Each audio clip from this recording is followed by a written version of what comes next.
Welcome back to my channel, Faceless Row here, ang inyong host. Maraming salamat po sa lahat ng mga umantabay, nagbigay ng komento sa ating comment section, at sumuporta. At naniniwala po ako na ang inyo pong mga idea na binibigay sa atin, na mga kino-comment po ninyo sa ating comment section, ay nagbibigay po sa atin ng kaalaman na ginagawa po natin, no, dito sa ating FLM Comeback Series Vlog. Kaya naman, hindi natin patatagalin, no? Napakaganda po ng ibinigay sa atin na mensahe ng ating pandemic hero, walang iba kundi si Doc Francis Leo Marcos, na pwede po natin maging foundation. Actually, this is a foundation because I see it as believing. Napakahalaga po ng definition. Napakahalaga ng opinion, pero ang pinaka important sa lahat ng mga yan ay kung sino po tayo, kanino po tayo maniniwala. Maniniwala ba tayo sa opinyon ng maraming tao o maniniwala tayo sa opinyon ng Diyos tungkol sa atin? So, this is my view and my thoughts as a missionary. Okay, so let us hear our pandemic hero. Ibibigay ko na po sa inyo at bibigyan po natin ng reaksyon. Ang ganda po nito, mga kaibigan. Ayan. Siyempre, check natin kung merong sounds. Ang ginagawa po nating vlogging ay raw, kaya hindi na po ako nag-e-edit, no? Nagpuputol ng mga ah, video ni Doc Francis. Okay, let's hear our pandemic hero. Ayan, babasahin niya yung message Red Gambit Dragon. yan, ni Utol.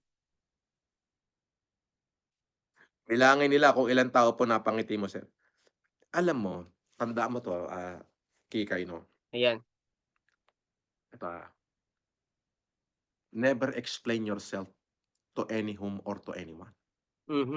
Lagi mong tatandaan yan. Kikay, hindi mo kailangang ipaliwanag ang sarili mo. Kahit kanino man. Because the people who likes you does not need your explanation. Pag gusto ka ng tao, hindi nila kailangan ng explanation mo. Kahit nagkamali ka, patatawarin ka nila. Totoo yan. Kasi gusto ka nila. Mm-mm. And the people who dislike you would not believe or will not believe to your explanation. Yes. Mm-mm. Kapag hindi ka gusto ng tao, kahit anong explain mo pa ang gawin mo yan, explain to death ka pa. Okay? Paliwanag hanggang kamatayan, hindi ka nila paniniwalaan. Kasi ayaw nila sa'yo. Yun yun. Tama. Agree ako dyan. Oo, totoo yan kasi ang tao kasi, kung ano yung narinig nila, okay, yun ang nagiging belief nila o kung ano yung nakita nila at napaniwalaan nila, yun ang gagawin nilang belief. Okay? So, ang nakita ko dito, kung ano yung bagay na na-receive nila, for example, kasinungalingan, paninira, since nagalit sila sa'yo, yun ang panghahawakan nila. Ganun yun. So, I think yung definition ay hindi fall sa kung ano yung mali na ginawa natin o kung ano yung mga decision, no, na ginawa natin. So, kaya ang sinabi ni Doc Francis, kung ang tao na naniniwala sa'yo at ikaw ay nagkamali, paniniwalaan at paniniwalaan pa rin yung mga sinabi mo. Bakit? Kasi nga naniniwala sila sa'yo at patatawarin ka doon sa mga nagawa mong pagkakamali. Pero yung mga tao na hindi talaga, no, na kahit anong gawin mo, hindi talaga maniniwala sa'yo. Tama naman si Doc Francis. So gusto ko pong sabihin sa inyo, ang opinion, okay, ng mga tao sa paligid natin ay hindi mahalaga. What matters most at kung ano yung may value at kung ano yung worth, no, okay, ay yung opinion ni God para sa atin. So, from the perspectives, okay, ito yung view ko and my thoughts as a missionary, ang pinakamahalagang opinion ay yung opinion ng Diyos tungkol sa atin. Hindi mahalaga. The rest is nothing. It's not important. Ibig sabihin, yung ibang tao na ang tingin sa atin, kasi ganito yung nakaraan natin, ganito yung ginawa natin, ay hindi mahalaga. Ang pinakamahalaga ay kung ano ang opinion ng Diyos para sa atin. At kapag nakita, okay, ng mga tao, yung ganong view kahit anong gawin natin, nagkamali tayo, okay, patatawarin tayo ng Diyos, ng tao, dahil pinatawad tayo ng Diyos. Patatawarin tayo ng nasa paligid natin kasi nakita nila kung ano yung ginawa natin at narinig nila kung ano yung mga sinabi natin. So doon yung nakita ko, ang ganda ng sinabi niya. It's truth, okay? Tandaan natin, ang katotohanan o ang truth, all truth is parallel. So, in other words, hindi ang kung ano yung na-accomplished mo. Hindi kung sino yung mga natulungan mo at napangiti mo, hindi yun ang definition mo. Kundi ang definition mo ay kung ano ang opinion ng Diyos para sa'yo. Kasi lahat ng mga bagay ay maglalaho. Okay? Lahat ng, hindi ang definition natin ay yung success natin o yung victory natin dahil maraming mga bagay pa na naka-store sa atin in the future na maraming mga victory and success, pero hindi yun ang dapat na maging definition natin. Dahil pag nagkamali tayo, ang titignan ng tao sa atin ay yung pagkakamali natin, hindi yung success at hindi yung victory na naibahagi natin. Kaya kahit na marami tayong napangiti, marami tayong mga na-accomplish, hindi yun ang dapat maging definition natin. O hindi yun ang dapat na maging opinion natin. Bakit? Lahat ng iyon kasi ay tinitignan ng maraming mga tao kahit ano pang tulong mo na nagawa diyan, hindi mo nga lang mapagbigyan yung iba, 'di ba? Iba na ang tingin sa iyo. Pero yung nananatili sa iyo, okay? Na few, only a few, no?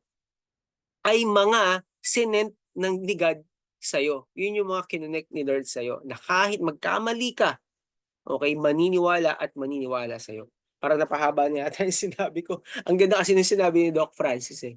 Okay, tuloy po natin. 'Di ba? So, don't explain yourself to any whom or to anyone. Yes. Gawin mo kung ano yung nararapat mong gawin mo kung ano yung tama, tumulong ka kung may maitutulong ka, kung wala, enjoyin mo yung sarili mo, 'di ba? I agree, Doc. Kasi you don't need, that's true, no? You don't need to explain yourself to others. In other words, you don't need to prove yourself. No, hindi mo kailangang no, magpa-impress sa iba. Okay? Kaya si Doc Francis, natatawa ako din sa mga ano eh, mga nanghihingi, 'di ba? Kaka-live pa lang, hindi man lang kamustahin.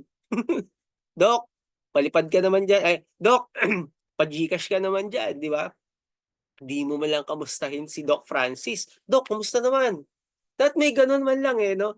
Doc, kamusta yung ano mo, yung kalusugan mo? O kaya naman, Doc, kamusta ka diyan, 'di ba?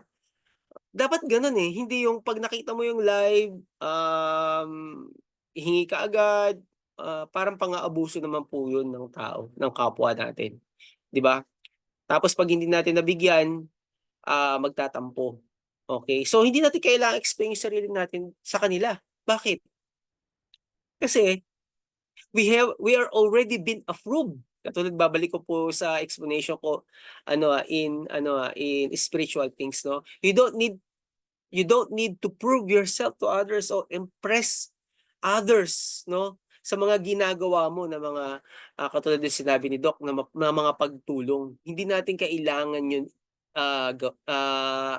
parang ang dating eh i-please yung mga tao. Yung gawin mo yung nasa heart mo, out of the abundance of your heart, you do it with willingness and happiness. 'Di ba? Kasi yung tao may sasabihin niyan sa iyo. So, ang ganda ng mga binitawan niya na may full of wisdom and value and worth. Kasi makikita mo yung truth doon sa mga statement na binitawan ni Doc Francis Lea Marcos. At kapag inulit-ulit mo, talaga makakabuo ka ng sarili mong kapahayagan doon sa sinabi niya mga salita. So ang napulot ko dito, hindi mo kailangang i-prove yung sarili mo. Bakit? Kasi you have been you're already been approved by God. 'Di ba? Tinanggap ka na ni Lord. Okay, tinanggap ka na ni God because of his sacrifice o because of his son's sacrifice. Walang iba kundi yung pag-aalay, yung finished work ni Jesus Christ sa cross. Kaya ang ganda po nung mga sinabi ni Doc Francis. Sabiyo ko po ito, in spiritual things. So let's continue. Yun. Yes. So, Hindi mo hindi rin natin dapat i-justify yung sarili natin. kailangan ako, I never explain myself. Yun. Bakit? Bakit ko hindi worth na mag-explain ako, eh. Yes, ang galing ano, Kung sinabi ano mo. yung paniniwala niyo tungkol sa'kin, then let it be. Kung paniniwala niyo masama akong tao, then let it be. 'Di ba yung sinabi ko kanina, yung about belief, paniniwala, yun yun. Gagawin ko lang kung ano yung daily routine ko sa buhay. Kung paniniwalaan niyo na may mabuti akong tao, then yun yun. Hindi ko kailangan i-explain bawat galaw ko. Tama. Nabuhay ako para tumulong. Okey, nabuhay ako para enjoyin ko yung buhay ko, gampanan ko kung ano yung nararapat kong gampanan. Galing. Habang nabubuhay ako, hindi ko obligasyong magpaliwanag lalo na sa mga basher na tarantadong bobong katulad niyo. Teka 'Di muna, ba? ang lakas ng tawa ko. Tama, totoo yun. Ay, sorry Doc, Yun yung sinasabi ko, Kikay. galing. Mm. Oo, kasi Sabi ni Kikay, "Thank you so much po sir. It means a lot." Naiyak ako dun. Ako, very true po sir. Yes. Hindi mo kailangan magpaliwanag kung ano yung binabatikos nila sa'yo. Kung tama, may problema sila sa'yo, then magdemanda sila. Sagutin mo sa proper forum, sagutin mo sa korte, 'di ba? So, ganun ang nangyari sa'kin. Lahat ng binato nila sinagot ko sa korte. Biruin mo nagkaso sa'kin NBI. Anti-Elias Law, ginagamit ko lang daw yung pangalang Marcos. Oh, 'di ba? Hindi worth it. Hindi ako nagpakita sa korte, hindi ko sinagot. Dun sa lower court, hindi mo worth it na sagutin, eh. Kasi walang alam ko sa sarili ko, walang kuwenta. tama. Kinundik ako. Di nung inakyat ng abogado ko sa RTC, ayun seryoso na yun. Ayun na nagsalita na ako. Dun na lumabas yung mga witness ko. Di acquitted ako. Pati nga yung judge na nag-convict sa'kin hindi nag-comment sa higher court, eh. Ah, so lahat ho na ikinaso nila sa'kin acquitted ako. Yes. Oo, yung Ma'am Karen, acquitted po ang ating pandemic hero. Okay, ibig sabihin po lahat ng mga charges na binigay po, binato sa kanya ay wala po siyang kasalanan dun. Okay, malinis po. Okay, tuloy po natin. kaso ng NBI, opo, ayun. So I shall say o shall I say na pinagtulong-tulungan nila ako pero hindi nila ako kinaya. Hinirang ba naman ng langit, eh. Napatawad ko na sila, okey na yun. Wag na lang nilang ulitin. Mm, hindi maganda, eh. Ah, so at least binigyan ko pa rin ng pagpapatawad yung puso ko. Binigyan ko ng puwang. Kasi, sa'kin walang saysay yung pagyu-humanitarian ko Yun! kung may galit pa sa puso ko. Galing, So, wala na akong galit sa kanila. galing, galing. Napatawad ko na sila. Wag na lang nilang ulitin yung pagkakamali na yun. Mm, Sa 'di tingin ko ba? naman Doc, hindi nila gagawin. Kasi walang silbi, Kapal na ng nagyu-humanitarian ako, mukha bigay nila ako 'pag ano. dito, bigay ako dun. Tapos meron pala akong galit sa puso ko, 'di walang silbi. So, pinatawad ko muna sila bago ako nag-humanitarian. The moment na lumaya ako, pinatawad ko na yung mga taong nagkamali sa'kin. Pero yung basher, wala namang kasalanan yan, eh. Nandiyan lang yan, mamba-bash lang yan. 'Di babashin ko lang din, di mumurahin ko lang din, gano'n yun. But it doesn't mean may galit pa sa puso ko. Wala akong galit sa kanila. Oo, ang Oo. galing. Yung mga marurulutong na mura ko, yun lang yung counterpart ko dun sa mga pinagsasasabi nila dito sa comment section. Oo. At yung mga pangbaba, halimbawa katulad nun, binatikos ko si Diwatang Lubugan pa nga, binatikos ko si Rosmar, yun ay batikos as public opinion, as a vlogger. Trabaho ng vlogger yan, eh. Yung mambatikos, eh. Papaano, anong issue nila kung hindi sila mambabatikos? Pinakamadali kasi na content ng isang vlogger, mambatikos or mag-re-upload. Mhm, Oo, yan ang pinakamadaling content, mambatikos o mag-re-upload mm, para magkaroon sila ng follower. mm. Ah, Tama, unless yung vlogger na talaga ako wala naman akong content. Eto magla-live ako kasi meron akong base supporter, kayo. mhm. At saka may charity work ako. Yun yun. So yung sasabihing galit, wala akong galit sa kanila. Oo, oo. Ayan, maliwanag 'yan, Oo. galing. Wala akong galit. Napatawad ko na nga, eh, kasi walang saysay yung paggawa mo ng mabuti kung may galit pa sa puso. Galing, thank you Doc. Nakita niyo yung sinabi ni Doc Francis Leo Marcos. Yun kasi yung kanyang base, okey? Yun yung pinaka-foundation, yun ito yung sinasabi natin. Kasi halimbawa, gawa ka ng gawa, 'di ba? Yung nag-hu-humanitarian ka, pero at the back of it, meron kang nine-nurse na grudge 'no, o inis, galit 'no, sa kapwa mo. So, para kang nagtanim ng bahay sa shallow ground. 'Di wala din 'no, that's a wisdom, Doc Francis. So, ang ginagawa ngayon ni Doc Francis talagang kinlear niya muna yung heart niya at inayos niya yung kanyang foundation at bago siya nag-humanitarian. Okey, na-gets po ba natin? Doc, maraming maraming salamat po at ayan po mga kaibigan, napakalinaw po, ng sinabi ng ating pandemic hero at nakakatuwa po kasi full of wisdom po yung lahat ng mga sinabi niya. Natutuwa ako 'pag mga ganyang mga explanation ni Doc Francis, 'di ba?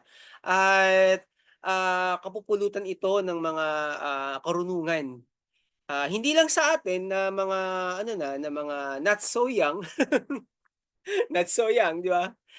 Siyempre yung mga ano din, yung mga youngsters, yung mga youth natin, kapupulutan ng aral. Kasi napakaganda ng binitawan niya 'no?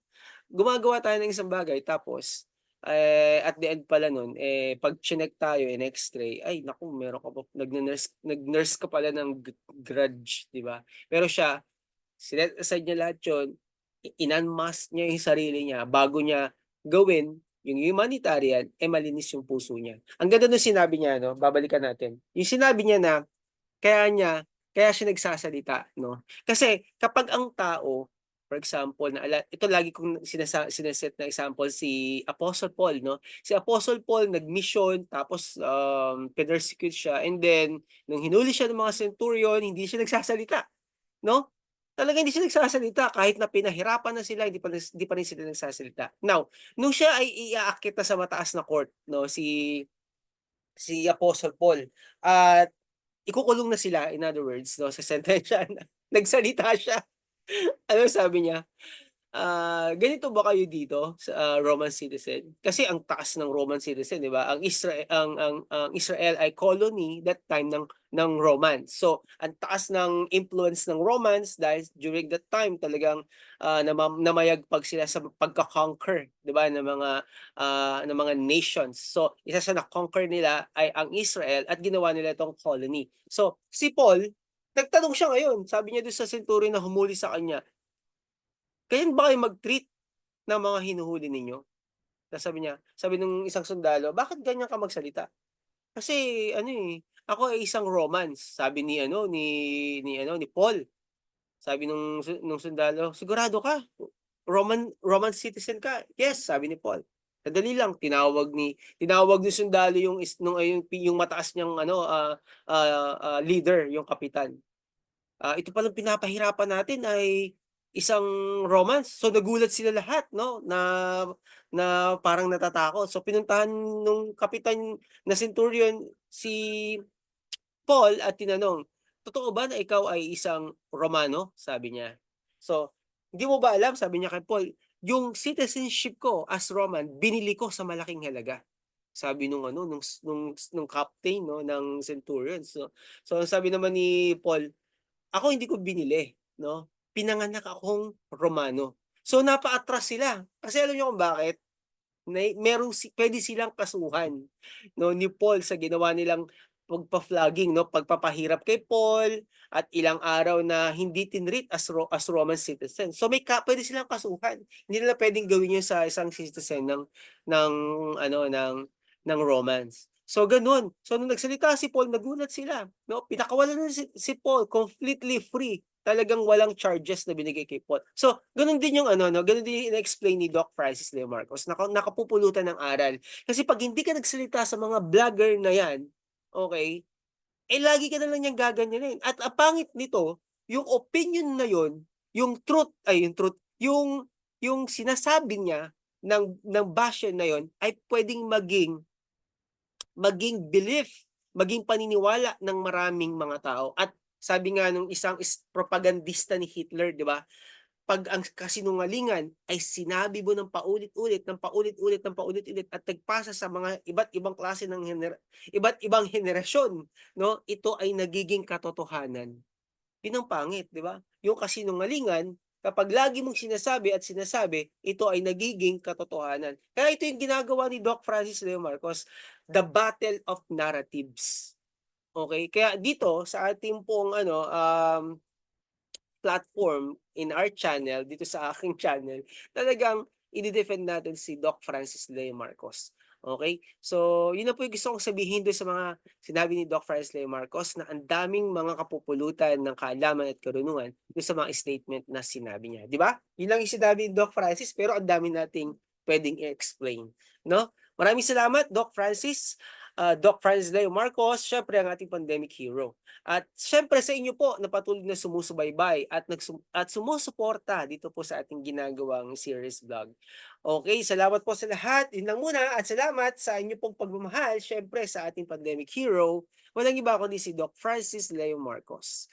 Okay po, at syempre salamat din pala sa pagmamahal ninyo kay Faceless Raw. Magkita-kita po muli tayo sa susunod po nating episode. Dito lamang sa ating YouTube channel. God bless everyone. Bye!